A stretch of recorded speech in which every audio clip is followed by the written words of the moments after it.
penggagas tentang Islam, ilmu sosial profetik. Kemudian dikenal sebagai ISP gitu ya.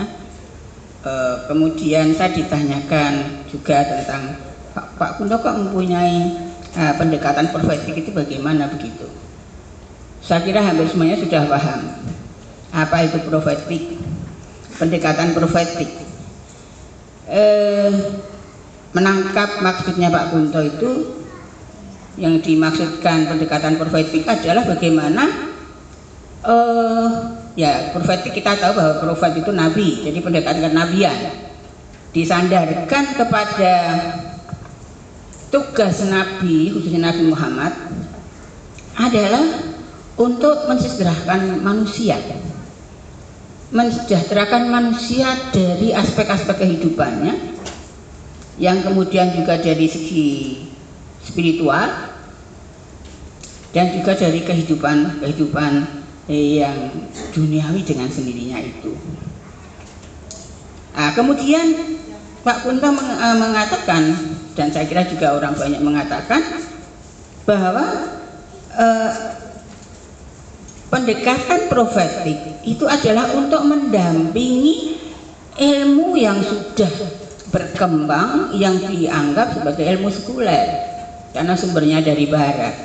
Sebagai seorang Islam merasa tergelitik, kenapa kita harus hanya mengacu kepada ilmu-ilmu yang bersumber hanya dari filsafat, dari barat, yang kemudian pemikirannya mengembangkan kepada pemikiran hanya sekuler. Mengapa tidak juga mengambil dari sumber-sumber yang bukan hanya filsafat, bahwa firman Allah, bahwa ayat-ayat Al-Quran, bahwa hadis-hadis, teks-teks Islam itu juga merupakan sumber itu. Saya kira ini semuanya sudah paham lah, ini cuma menyampaikan gambaran apa yang Pak Kunto itu, sehingga kemudian dari situlah Pak Kunto mencoba menyampaikan tentang profetik itu dan sumber-sumber keislaman itu untuk supaya diintegrasikan dengan sumber-sumber barat, sehingga supaya ilmu yang sumber dari barat itu bisa bersama-sama dengan ilmu yang dikembangkan dari sumber-sumber. Jadi Al-Quran itu belum menjadi ilmu tapi sumber ilmu. Jadi teks-teks Al-Quran itu merupakan postulat-postulat sebagaimana postulat di dalam filsafat, yang kemudian itulah akan menginspirasi berkembangnya ilmu. Bagaimana dua ilmu itu bisa bersatu? Karena saya orang UIN, saya juga kebetulan kenal dengan Pak Amin Abdullah, dan Pak Amin Abdullah itu juga yang mencoba mengembangkan integrasi ilmu.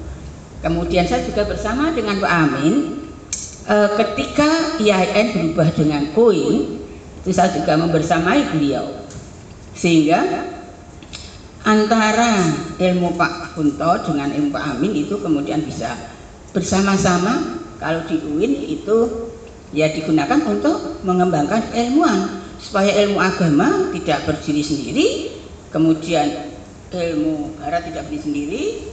Nah, kalau di UIN kemudian berdirilah dua fakultas baru yang itu sifatnya adalah ilmu umum, tetapi di dalamnya dikembangkan keilmuan yang integratif. Di UGM kalau waktu itu kelihatannya belum. Jadi kalau UGM itu memang masih lebih kepada sumber ilmu-ilmu sekuler, hampir semuanya ilmunya, dan kelihatannya untuk bisa masuk ke sana juga tidak mudah ketika Pak Kunto mencoba mengusulkan adanya pendekatan profetik. Sehingga saya masih ingat Pak Kunto kan mempunyai semacam outline tentang bagaimana itu mencoba kalau mendirikan sebuah institusi, ya bukan institusi ya, semacam kayak lembaga, ya semacam pusat studi, betul. Kalau itu bersumber pada profetik, dan waktu itu sudah dibuat kerangkanya, kalau nggak salah saya masih menyimpan kerangkanya itu, dan rencananya bersama-sama dengan Bapak Profesor Mursidi itu mau dikembangkan, didirikan di Gajah Mada. Tetapi kelihatannya masih ada kendala karena memang perspektifnya belum nyambung, sehingga memang pada waktu saya lupa tahun-tahunnya itu memang nggak sempat berdiri itu. Tetapi saya tahu bahwa ternyata kemudian para akademisi yang khususnya Muslim di Gajah Mada itu kemudian memang banyak yang akhirnya juga masing-masingnya itu mendalami dengan versinya, tidak harus dari Pak Kunto dengan seninya, tentang pendekatan katakanlah profetik itu. Sehingga saya berkali-kali juga diundang dalam forum-forum itu. Dan dengan sendirinya jangan lupa bahwa kita mempunyai Pak Hairil dan Bu Hamamah di UGM, di mana itu pasti beliau-beliau juga yang mendorong itu. Itu pengantar ya, segitu panjang sudah pengantar. Tapi begini, saya tidak menyiapkan apa-apa, tapi saya cuma tadi kemarin itu sebenarnya betul-betul kemarin saya buka-buka apa ya yang bisa sampaikan itu tentang profetik itu. Maka kemudian saya memang pernah menulis, dan ini tulisan ini saya tulis setahun setelah Pak Kunto meninggal. Ya katakanlah ini curahan hati gitu kira-kira. Dan ini yang saya serahkan, tapi mungkin saya akan membacakan saja. Enggak apa-apa. Tadi kan sudah bagi ya. Tapi enggak apa-apa karena saya juga membawa yang tulisan saya.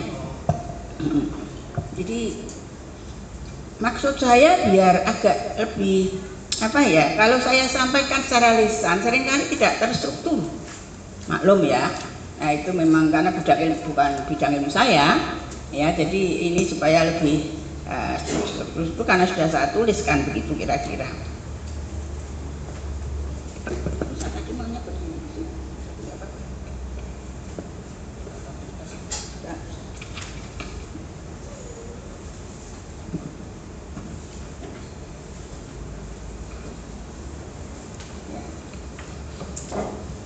Judulnya aja kan sudah melankolik,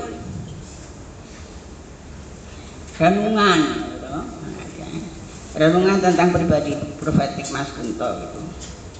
Ini kemarin ketika saya sebut membaca ini judulnya Mas Kunto Bu. Lah iya, pada angkatan itu orang manggilnya semuanya Mas Kunto. Kalau Anda ya kuala tentang Mas Kunto angkatannya itu ya. Jadi ini emang seperti itu kira-kira. Jadi ini memang awalnya itu saya menceritakan, nanti bisa dibaca sendiri.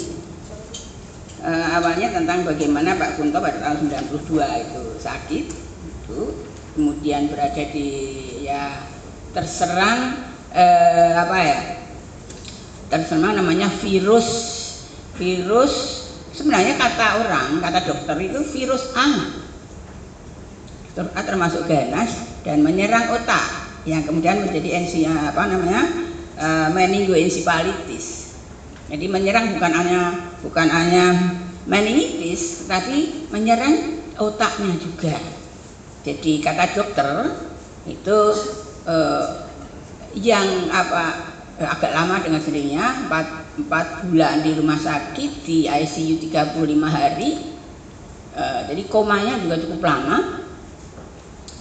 Kemudian ada saya tuliskan semuanya di situ, dan kata dokter Sarah yang mendampingi, yang sebenarnya adiknya sendiri, Profesor Samakto itu adiknya, yang menyampaikan bahwa Mas Kunto nggak akan bisa kembali normal karena otak kecilnya itu termakan oleh virus tadi sekitar dihitung ya mendekati 20%.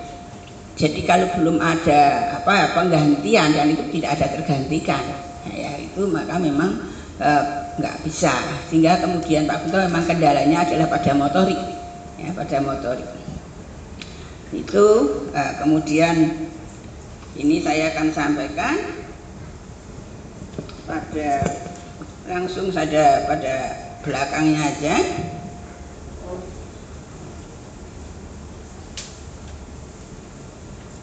Mungkin alinea berapa ya? Alinea 1, 2, 3, 4 ya. Mulai dari kata-kata ini, apa yang saya peroleh dari perenungan terhadap perjalanan hidup Mas Kunto setelah 92 adalah sebuah pembelajaran yang mendalam, pembelajaran rohani itu. Banyak orang memberi predikat Mas Kunto sebagai penggagas ilmu profetik.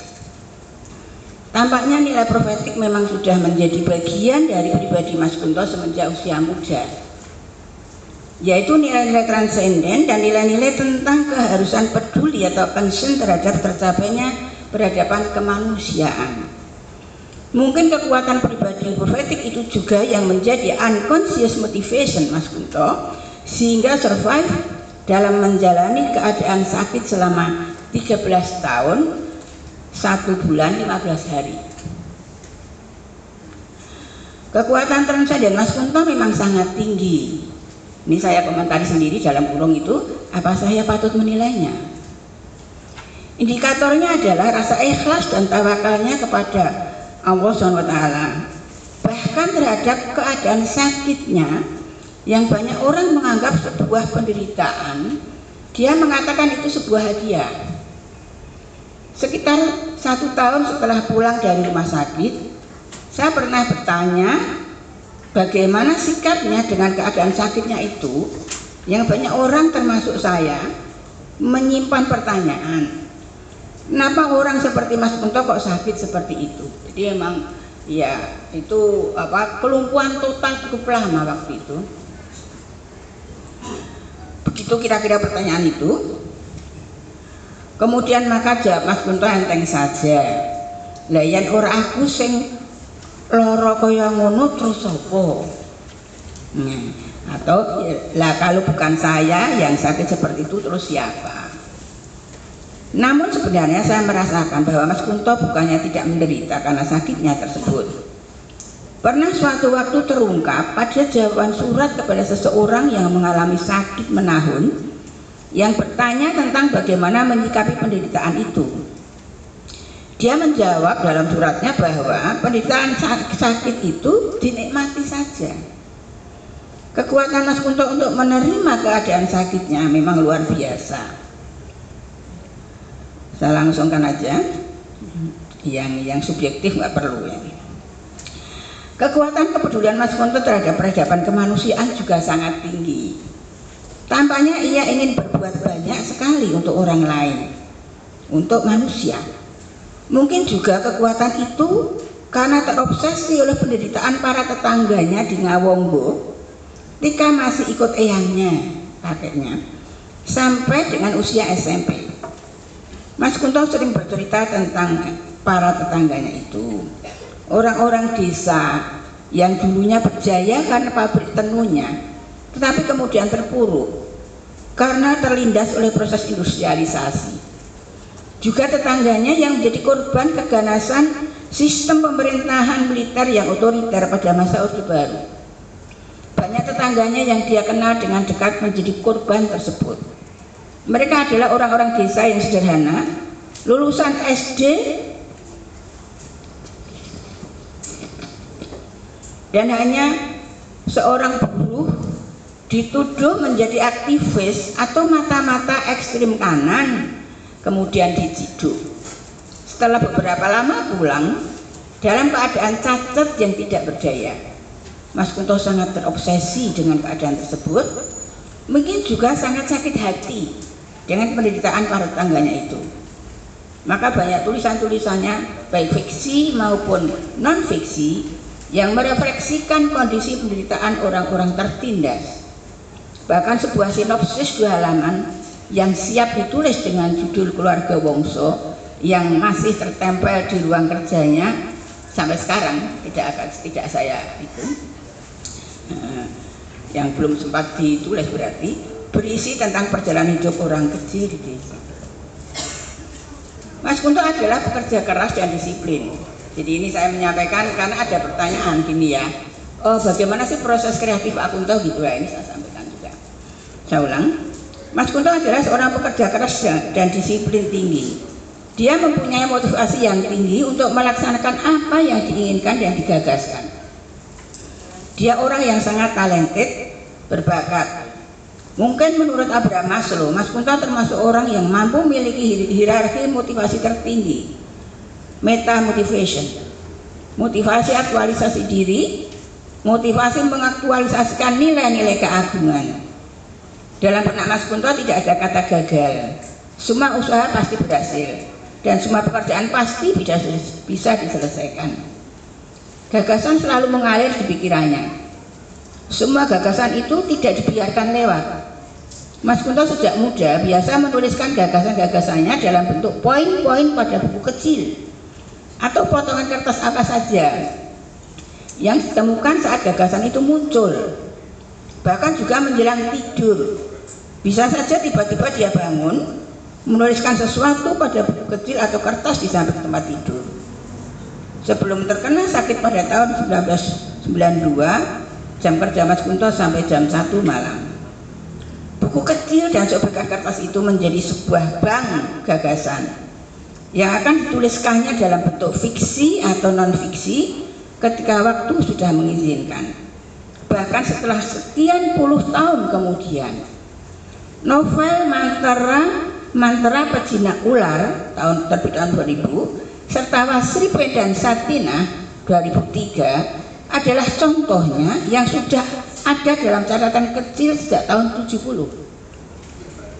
Mas Kunto mempunyai internal motif yang sangat tinggi, indikator bahwa jiwanya sangat sehat. Semenjak 92 kondisi fisik dan motorik Mas Kunto memang mengalami gangguan, tetapi itu semua tidak mengganggu kesehatan jiwanya, termasuk internal motifnya yang mengalir menjadi semangat kerja keras dan disiplin.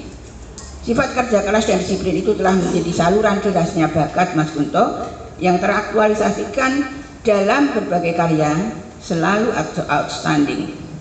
Semenjak muda, hampir semua karya fiksi Mas Kunto selalu memperoleh penghargaan. Semenjak tahun 1968 sampai tahun 2005. Ya. Penghargaan terakhir yang diterima adalah untuk penghargaan cerpen terbaik Kompas tahun 2005 dengan judul Jalan Asmara Dana yang diterimakan pada 29 Juni 2005, itu setelah Mas Kunto meninggal. Karya non fiksi Mas Kunto juga menjadi rujukan yang inspiratif bagi para pembacanya. Mas Kunto adalah orang yang rendah hati. Maaf ya, saya ngelem ya. Gak apa ya Pak Hairil ya. Sangat rendah hati. Bahkan ketika masih tunangan dulu, saya pikir dia adalah orang yang rendah diri. Kecenderungan untuk menghargai dan memuliakan orang lain sangat tinggi. Orang lain itu maksudnya adalah semua orang.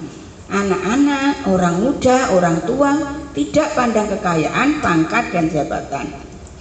Contohnya, Mas Kunto menggunakan bahasa Jawa Kromo Madya, bahasa Jawa level tinggi tapi tengahan, bila berbicara dengan adik-adik saya, adik iparnya, bahkan dengan adik bungsu saya yang seusia anak saya yang tinggal serumah dengan saya semenjak SMP. Kami punya banyak souvenir dari mancanegara. Mas Kunto punya banyak foto-foto dalam ukuran besar. Biasanya pemberian tentang kebersamaannya dengan para pembesar. Misalnya foto sedang berjabat tangan dengan Presiden Soeharto, B.J. Habibie, foto penerimaan Asian Award. Mas Kunto juga punya banyak piagam dan piala penghargaan. Tetapi semua tanda-tanda kebesaran itu tidak boleh dipasang di ruang tamu, juga tidak boleh dipasang di ruang keluarga. Maka saya meminta izin untuk membuatkan tempat bagi piala-piala itu untuk di pojok ruang bacanya. Sekarang ini sudah saya letakkan di di ruang tamu tanpa seizinnya. Nah, ya begitulah Pak Kunto. Ini bertanya, mengapa begitu? Ya begitulah Pak Kunto. Mas Kunto juga tidak suka membicarakan tentang peristiwa-peristiwa penerimaan penghargaan itu dalam keluarga. Ya, Mas Kunto memang orang yang rendah hati.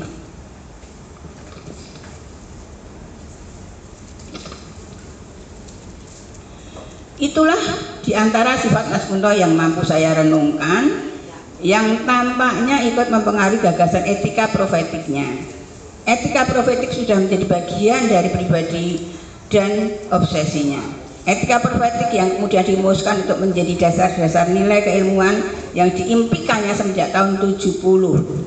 Mas Kunto sudah lama memimpikan adanya bangunan keilmuan Islam yang empiris, aplikatif, kontekstual. Bukan hanya ilmu keislaman yang normatif. Dia memimpikan terbangunnya paradigma Al-Quran untuk perumusan teori. Al-Quran juga hanya dijadikan sebagai dasar perumusan ilmu yang normatif seperti tasawuf dan fikih, tetapi juga menjadi dasar perumusan dasar cara berpikir serta paradigma dari teori-teori yang empiris rasional. Paradigma Al-Quran dapat menjadi dasar-dasar pengembangan eksperimen ilmu pengetahuan yang empiris seperti ilmu ekonomi, ilmu sosial, dan ilmu jiwa. Maka ilmu pengetahuan yang dikembangkan dari paradigma Al-Quran itu akan menjadi rumusan pengetahuan alternatif. Begitu kata Mas Kunto dalam bukunya Islam sebagai Ilmu yang terbit tahun 2004. Mas Kunto menggunakan Al-Quran surat Al-Imran ayat 110 sebagai dasar perumusan konsep etika profetiknya. Arti ayat tersebut adalah, kamu adalah umat terbaik yang dilahirkan untuk manusia, menyuruh kepada yang ma'ruf dan mencegah dari yang mungkar, dan beriman kepada Allah. Jadi kata-kata yang terbaik ini pakai syarat nantinya begitu ya. Oke. Islam adalah agama amal yang menganjurkan manusia untuk terlibat dalam gerakan perkembangan peradaban kemanusiaan. Caranya menurut Mas Kunto adalah dengan melaksanakan firman Allah SWT di atas. Mas Kunto merumuskan ada 4 konsep sebagai dasar amal atau gerakan peradaban kemanusiaan yang diinterpretasi dari Ali Imran ayat 110 itu. 1. Konsep tentang umat terbaik. 2. Aktivisme sejarah. 3. Pentingnya kesadaran. 4. Etika profetik. Ulasan singkat saya terhadap konsep tersebut adalah sebagai berikut. Umat Islam dilahirkan ke bumi adalah agar menjadi umat terbaik, khairul ummah. Tetapi untuk menjadi umat terbaik itu tidak given. Untuk menjadi khairul ummah, umat Islam harus melaksanakan gerakan pembangunan peradaban kemanusiaan. Keterlibatan umat manusia dalam gerakan inilah aktivisme sejarah yang dapat menjadikan umat mampu mencapai peradaban yang diberikan Allah. Surat Ar-Ra'd, tidaklah Allah akan merubah nasib sebuah kaum kecuali mereka merubah dirinya sendiri. Dalam melaksanakan gerakan itu, umat Islam harus memiliki kesadaran, consciousness, kesadaran ilahiyah, kesadaran yang berdasar nilai-nilai ilahiyah. Jelas ini berbeda dari kesadaran nilai-nilai barat, etika materialistis misalnya. Di ayat 110 Ali Imran itu Mas Kunto merumuskan 3 unsur nilai ilahiyah, yaitu nilai-nilai ma'ruf, kebaikan, mungkar, kekejian, dan iman, keyakinan. 3 dasar inilah yang kemudian dijadikan dasar etika sebuah gerakan pembangunan peradaban kemanusiaan atau etika profetik. Maka etika profetik mengandung 3 unsur, yaitu amar ma'ruf, mengajak kebaikan, nahi mungkar, mencegah kekejian atau kejelekan, dan tu'minuna billah, beriman kepada Allah. Selanjutnya 3 unsur etika profetik itu disebutnya sebagai humanisasi, liberasi, dan transendensi. Dengan berlandaskan pada etika profetik, gerakan pembangunan peradaban kemanusiaan akan berusaha menghilangkan gejala dehumanisasi akibat dari perkembangan ilmu dan teknologi yang cenderung mereduksi nilai-nilai kemanusiaan. Di samping itu juga berusaha membebaskan manusia dari kepicikan ilmu, keterpurukan ekonomi, ketertindasan secara politik, dan lain sebagainya. Dimensi transendental akan mengendalikan arus hedonisme dan materialisme yang telah melanda manusia sejak beberapa waktu yang lama, dan mengembalikan manusia kepada fitrahnya, rindu kepada Tuhan. Rumusan tentang konsep etika profetik menurut saya adalah hasil teoritisasi dari apa yang telah dilakukan Mas Kunto dalam menulis karya-karyanya, baik dalam non-fiksi maupun fiksi. Dan itu terjadi karena etika profetik memang telah menjadi inti dari pribadi Mas Kunto. Nuansa-nuansa etika profetik sangat terasa dalam setiap karya non-fiksi Mas Kunto. Bahkan sebagian buku-bukunya merupakan implementasi dari konsep etika profetik itu. Tengok saja buku-buku dengan judul Paradigma Islam, Interpretasi untuk Aksi, Identitas Politik Umat Islam, Muslim Tanpa Masjid, Demokrasi dan Budaya Birokrasi, Radikalisme Tani. Beberapa di antaranya nanti termasuk buku yang akan saya serahkan kepada pengurus. Demikian juga dalam karya fiksinya, novel, cerpen, naskah drama, dan puisi penuh dengan nuansa profetik. Bahkan menurut Mas Kunto, karya-karya fiksi yang ditulisnya semenjak tahun 60-an itu merupakan implementasi dari konsep profetik tersebut. Ini terungkap dalam artikel terakhirnya dengan judul Maklumat Sastra Profetik, Kaidah Etika dan Struktur Sastra, tertanggal 21 Januari 2005. Mas Kunto meninggal tanggal 22 Februari 2005. Jadi memang pesan terakhir. Dan dimuat pada majalah Horizon edisi Mei 2005. Dalam artikel tersebut Mas Kunto menegaskan langsung tentang contoh-contoh penerapan unsur-unsur etika profetik dalam karya-karyanya. Terapan nilai humanisasi dalam novel Mantra Bejinak Ular tahun 2000, terapan nilai liberasi dalam novel Wasripin dan Satinah 2003, terapan dari nilai transendensi dalam naskah drama Topeng Kayu, ini termasuk nanti ada tak berikan, cerpen Burung Kecil Bersarang di Pohon 71, cerpen Sepotong Kayu untuk Tuhan 72, novel Khutbah di Atas Bukit 76, kumpulan puisi Suluk Awang Uwung 75, dan Daun Makrifat Daun 95. Pribadi profetik itulah inti dari pribadi Mas Kunto.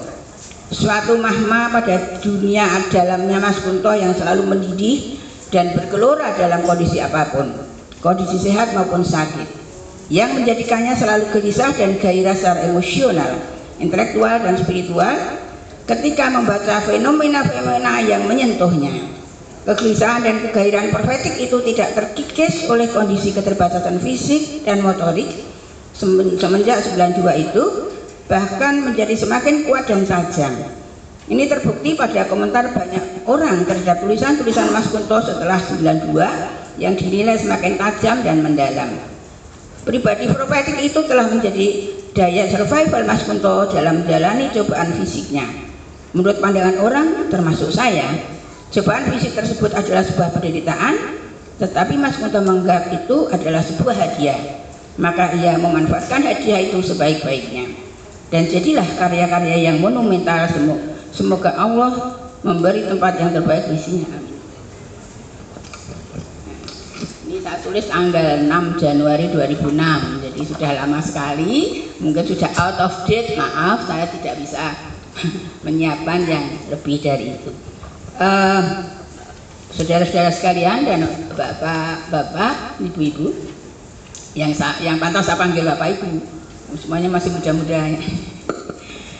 Itulah yang bisa saya sampaikan dengan membacakan apa yang ada.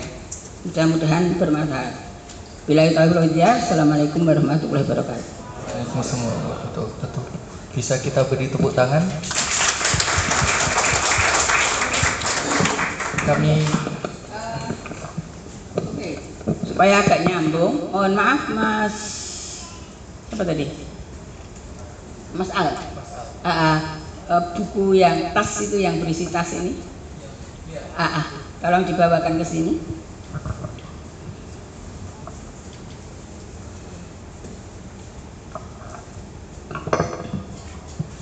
Nah, ini dibongkar-bongkar di rumah, masih ada buku-buku yang saya bawa gitu. Untuk IMM Gajah Mada. Saya bacanya ya. Yang ada Muslim Tanpa Masjid, apa lagi? Topeng Kayu, Khutbah di Atas Bukit, Ini yang terakhir maklumat sastra profetik. Ini fabel politik. Maksudnya itu satire pada masa pemerintahan Orde Baru. Ini mengusir matahari. Waktu itu mataharinya adalah Presiden Soeharto, kira-kira. Iya, identitas politik umat Islam. Nah, ini di rumah adanya Islam sebagai ilmu, ini cetak terbitan dari yang pertama dari Teraju, yang dari baru yang merah, yang dari Tiara Wacana. Tapi isinya sama, nggak ada editing. Nah, ini yang tulisan pertama zaman Salahuddin, Pak Hairil saya ingat, ya, dinamika sejarah umat Islam, sehingga tulisannya masih agak out of date ya, tapi ya nggak apa-apa sebagai sejarah. Dan ini novel Pasar. Ya, ini monggo apa adanya nanti di. Ada yang karena tinggal satu cetakan di rumah itu nama paradigma Islam tidak saya bawakan. Kemudian juga, tapi kalau suatu waktu saya mendapatkan lagi boleh lah.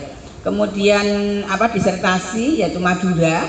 Nah itu juga Pak Haril kalau mengendaki nanti saya carikan. Karena beliau orang Madura. Saya kira itu mudah-mudahan bermanfaat.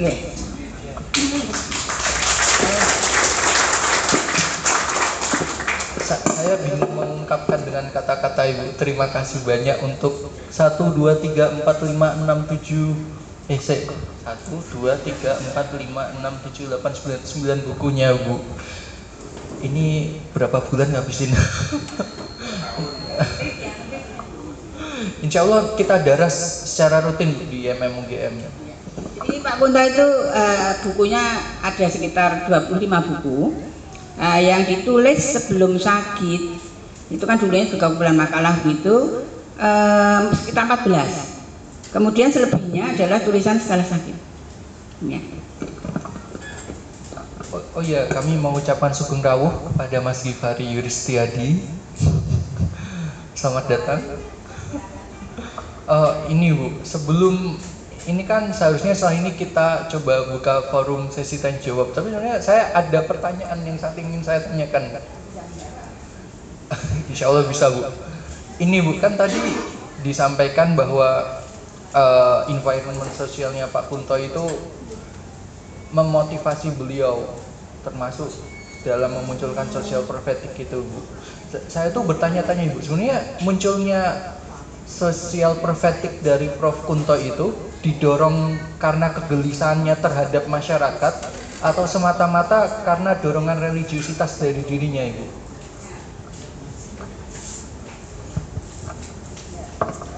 Matur nuwun Bu Hamama, nderekaken nglanjutaken anggenipun nenggani sederek monaan menikah di kawas Makagama. Nggih, monggo. Ini tadi melarikan diri dari Wisma Agama, tidak apa-apa. Beliau memang nanya.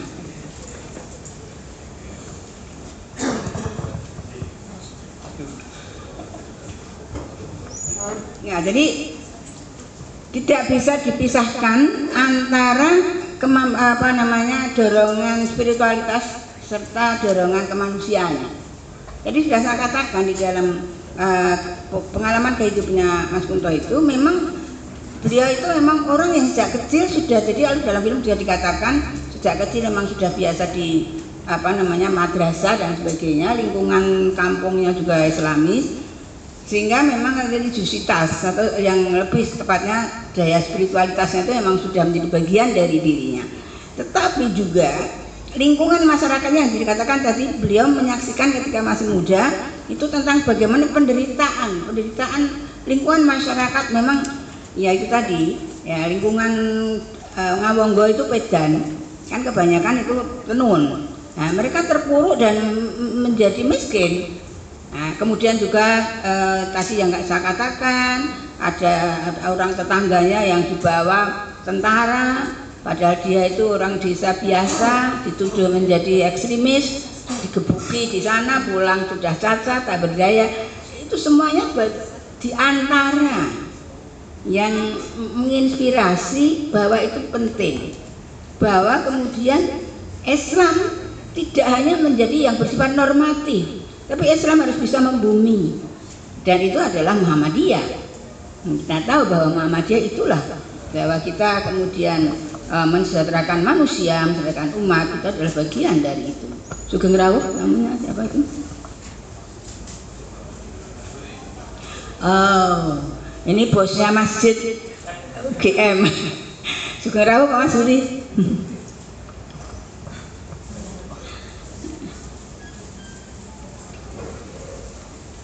Sugeng Rawuh Pak Masuri Mashab.